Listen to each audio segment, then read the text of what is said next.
Para começar o episódio de hoje, eu queria contar uma história para vocês. Não faz muito tempo, talvez 1 ou 2 meses, eu encontrei uma falha de injection em uma aplicação e-commerce. E essa aplicação e-commerce ela é desenvolvida por uma empresa e ela é vendida para outras empresas que desejam iniciar um processo e-commerce, mas não querem gastar tanto tempo com o desenvolvimento de um projeto. Então eles já compram um e-commerce pronto, adicionam seus produtos e começam a fazer as suas vendas. Essa falha de injection que eu encontrei, ela estava presente em todas essas aplicações que já tinham sido vendidas. Então eu entrei em contato com a empresa desenvolvedora, reportei a falha para eles me agradeceram muito, por incrível que pareça, e foi uma conversa bem interessante, uma experiência bem legal que eu tive aí com essa empresa. E encontrar com injection em 2020 me fez pensar em quanto tempo essa falha está rodando aí pela web. Já faz muito tempo que eu encontro com injection, foi a primeira falha que eu tive contato. E todo ano a ONASP faz uma pesquisa das falhas mais encontradas na web e o injection sempre está na primeira posição. Então hoje a gente vai falar aqui um pouco sobre injection, eu vou explorar 3 ambientes no laboratório e logo depois eu vou estar mostrando para vocês qual a solução para esse problema usando o PHP. Então vamos lá para o primeiro ambiente. E antes de iniciar o vídeo eu só queria deixar o recado aqui que se você não conhece o laboratório aqui do Web Falhas, eu vou estar deixando o link aqui na descrição e também aqui nos cards para você poder baixar o laboratório e conseguir acompanhar aqui todos os episódios da série resolvendo as falhas e explorando as falhas. Então agora que eu já deixei o recado, vamos lá para a próxima falha então. Então nós já estamos aqui no laboratório para explorar aí a primeira falha. E primeiramente vamos abrir lá o laboratório, o primeiro ambiente de injection. E eu vou testar com vocês primeiramente um login qualquer, só para vocês verem que o formulário está funcionando realmente.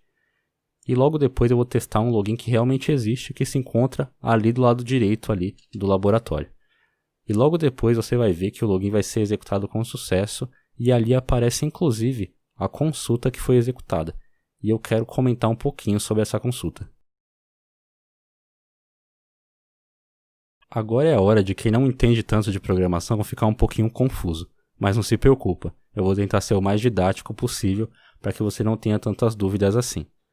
E bom, isso que você está vendo na sua tela é uma consulta, é basicamente um comando que eu estou dando para o banco de dados, e o banco de dados é onde está todas as informações dos usuários do meu sistema aqui. Então, para que eu consiga verificar se um usuário existe, eu preciso executar um comando semelhante a esse. Tá bom? Então, por exemplo, se eu for traduzir esse comando para você, ele está basicamente dizendo assim para o banco de dados, olha, eu quero tudo da tabela usuário, mas eu quero somente do usuário que tem um e-mail igual a esse aqui e que tem a senha igual a essa. Aí você me pergunta, tá, mas que senha é essa, né? O tamanho dessa senha. Essa senha, na verdade, ela não é a senha original, tá? Ela foi embaralhada, né, por um algoritmo de criptografia. Então, não embaralhada, ela foi feita totalmente um algoritmo matemático mesmo para gerar esse monte de número e letra para que ela se torne mais segura. Se alguém invadir o banco de dados, ele vai ver isso daqui, né? E não a senha original. Esse algoritmo aqui, ele se chama MD5, o que faz isso com a senha. Hoje em dia, ele não é indicado mais para uso. Então, em um dos episódios aqui da série, eu vou falar um pouquinho sobre senhas e também como fazer um login seguro e uma criptografia segura também. Mas, inicialmente, você só precisa entender isso, tá? Que isso aqui é um pedido para o banco de dados para ele me trazer um usuário que tenha esse e-mail. Se ele não achar nenhum usuário que tenha esse e-mail, ele não vai me dar nenhum resultado. Então a minha aplicação vai saber que não tem usuário com esse e-mail e com essa senha. Nesse caso aqui tem, tá? Essa consulta aqui é uma consulta verdadeira e que vai ser executada com sucesso, tá bom? A gente vai mudar ela um pouquinho, tá? Então no mundo perfeito isso aqui deveria funcionar sem nenhuma falha. Mas agora você vai ver que não é bem assim. Então, vamos continuar com a exploração aí do injection. Bom, agora você deve estar vendo que nós voltamos para o formulário. E eu estou digitando algo um pouquinho diferente de um e-mail. Eu estou digitando uma string que vai ser injetada como comando naquela consulta que eu te mostrei quase agora. Então é isso que vai fazer o banco de dados enxergar isso daí como comando. E aí nós vamos conseguir invadir a aplicação sem digitar os dados corretamente. Mas bom, antes você está vendo aí que o formulário não está me deixando enviar esse parâmetro. Por quê? Porque ele não é um e-mail. Mas essa validação está acontecendo só no HTML. Então eu posso inspecionar o elemento e mudar o tipo dessa caixinha de texto, né, de caixinha de entrada de texto. Eu posso mudar o tipo dela de e-mail para tipo texto e aí o formulário vai aceitar isso. Ou eu posso simplesmente apagar a palavra e-mail do atributo type. E aí você também vai conseguir fazer a mesma coisa. E você pode ver aí que dando um enter eu consegui invadir a aplicação sem digitar os dados corretos, tá? Então aqueles dados ali que estavam ali na direita, eu não precisei usar eles para invadir a aplicação, certo? E bom, aí agora você está vendo uma nova consulta bem ali naquela caixinha verde. Então agora eu vou comentar um pouquinho de novo sobre essa consulta. Vamos analisar ela um pouquinho. O problema real dessa consulta que você está vendo agora é as aspas simples. O problema do injection, na verdade, é as aspas simples, tá? Então, o que acontece com essa consulta? Você deve ter percebido que tanto no exemplo anterior quanto nesse, o e-mail ele fica com aspas simples em volta. E você pode ver que não é diferente nesse caso aí. Mesmo eu não tendo digitado um e-mail, você pode ver que tem 3 aspas simples na onde era para ser o e-mail. Essa segunda aspa simples aqui foi eu que digitei, tá? A terceira já está no comando por padrão, tá bom? Então, se eu conseguir injetar essa segunda aspa simples, olha o que acontece. Como que o banco de dados vai ler isso? Você pode ver que isso daqui não é um e-mail que está digitado ali, tá? É simplesmente uma palavra usuário. Usuário ou 1 é igual a 1, traço, traço. Isso daí foi eu que digitei lá no formulário e consegui enviar para cá. Mas como que o banco de dados vai ler isso? Ele vai ler mais ou menos assim. Ele vai selecionar tudo da tabela usuário, onde o e-mail foi igual a usuário. Você pode ver que ele abriu as aspas simples e fechou logo depois da palavra usuário. Então, a partir daí, tudo vai ser enxergado como comando, tá? E é esse que é o perigo, porque o banco de dados pensou que essa aspa simples, essa segunda, ela já estava no comando. Ele não vai entender que você que digitou isso, tá? Então, esse é o perigo. Na verdade, num cenário seguro, nós teríamos que tratar esses dados antes deles chegarem aqui. E é isso que a gente vai fazer no final desse episódio. Mas agora eu quero só que você entenda que eu injetando essa segunda aspa simples aqui, que ficou depois do usuário, ele vai enxergar tudo que vem depois como comando. Então olha como ele vai ler essa consulta. Ele vai selecionar tudo da tabela usuário, onde o e-mail foi igual ao usuário. Tem algum e-mail que é igual ao usuário? Não tem, tá? Só que ele essa não é a única condição para ele fazer o login. Eu adicionei outra condição aqui, ó. Olha só. Eu coloquei aqui que se 1 for igual a 1, ele também vai deixar fazer o login, tá?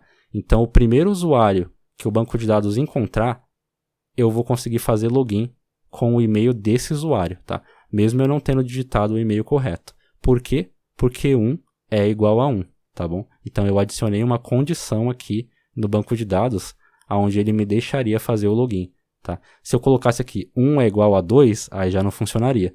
Só que como 1 é igual a 1, o banco de dados vai pensar, poxa, tá, o e-mail não tem nenhum usuário que tenha um e-mail igual ao usuário. Mais 1 é igual a 1. Essa condição vai ser verdadeira.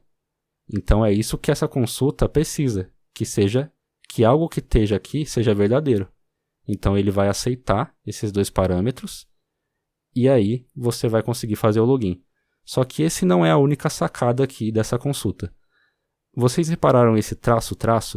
Porque vocês devem estar pensando, tá, mas a senha ainda precisa ser verdadeira. Nesse caso, não. Por quê? Vocês viram que eu adicionei esse traço. Esse traço eu adicionei lá no formulário. Eu que digitei isso, tá?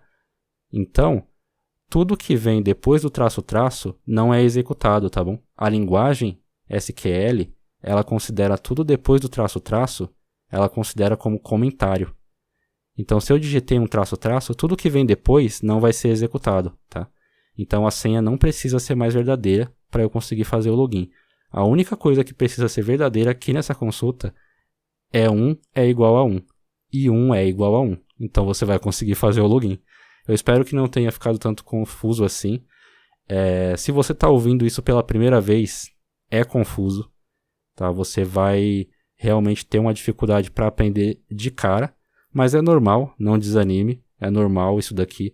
Você criando uma experiência com programação, você vai entender isso daqui tranquilamente e isso aqui vai ficar muito simples para você. Então eu espero que vocês tenham entendido essa consulta. E agora nós vamos ver outro exemplo, só que fazendo o login com um usuário específico. Porque aqui você não vai saber o usuário que o banco de dados vai pegar, ok? Ele vai pegar o primeiro usuário que ele encontrar e você vai usar a conta dele, tá bom? Só que se eu quiser fazer o login apenas com o e-mail de alguém, só que eu não sei a senha, eu só sei o e-mail da pessoa. E é isso que você vai ver agora. Então você deve estar vendo aí agora no laboratório, eu estou indo num outro ambiente procurar uma tabela de usuários que eu tinha feito para poder pegar um e-mail de um outro usuário que está cadastrado no sistema. E você está vendo aí agora que eu peguei esse e-mail e eu estou digitando ele lá no formulário, só que eu também estou injetando um comando junto com ele, que é o --, que é o comando de comentário. E aí você vai ver que eu posso digitar qualquer senha, ele não vai verificar isso. E você vai ver que eu consegui fazer o login aí. E aí a gente vai falar também um pouquinho sobre essa consulta que acabou de ser executada aí. Na sua tela agora você está vendo a consulta que acabou de ser executada. E você pode ver que agora nós temos um e-mail que realmente é verdadeiro. Só que no final desse e-mail eu injetei uma aspa simples. E lembra que eu falei que quando eu injeto umas aspas simples, tudo que vem depois é lido como comando, certo? E o que tem depois? O --. E o --, é o quê? O comentário. E tudo que vem depois do comentário não é executado, tá? Então você pode ver que o que tem depois do comentário? A senha. Então a senha não é verificada mais, só é verificado o e-mail. E se o e-mail existir, a consulta é verdadeira e aí você consegue fazer o login com o e-mail desse usuário aqui. É bem simples de entender, eu acho que vendo esse exemplo depois do anterior, agora você deve estar com umas ideias bem mais claras sobre a falha. Então, esse foi o primeiro ambiente, tá, onde a gente explorou um cenário de login. E agora nós vamos para o ambiente 2, onde nós temos até um tipo novo de SQL Injection. Para mais vídeos como esse, se inscreva em Phoenix Code Academy e nos siga nas redes sociais.